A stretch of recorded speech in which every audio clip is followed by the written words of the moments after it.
విశాఖ ఉక్కును సర్వనాశనం చేస్తున్న incharge CMD Saxena ప్లాంట్లో పుట్టినరోజు వేడుకలు చేసుకోవడం హాట్ టాపిక్ అయింది. స్టీల్ ప్లాంట్లో సక్సేనా అడుగు పెట్టిన దగ్గర నుంచే ప్లాంట్కు కార్మికులకు కష్టాలు మొదలైన విషయం తెలిసిందే. 3వ బ్లాస్ట్ ఫర్నేస్ పేరుతో పెద్ద దోపిడీయే జరుగుతోంది.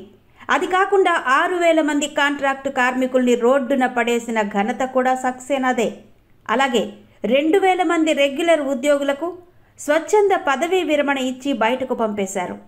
నెల నెలా జీతం పూర్తిగా ఇవ్వకుండా ఉద్యోగులను ముప్పు తిప్పలు పెడుతున్నారు. డిపార్ట్మెంట్లతో సంబంధం లేకుండా ఉద్యోగులకు డెప్యుటేషన్ ఇచ్చి రాని పనిని బలవంతంగా చేయిస్తున్నారు.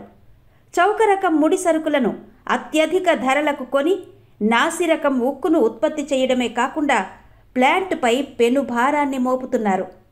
ఈ విధంగా ప్లాంట్కు నష్టాలు వస్తుంటే కార్మికులే కారణమంటూ వారిని నిందిస్తున్నారు. ఇది చాలదన్నట్టు కన్వేయర్ బెల్ట్ తెగిపోతే కార్మికులే కోసేశారంటూ తప్పుడు ఫిర్యాదులు చేస్తున్నారు.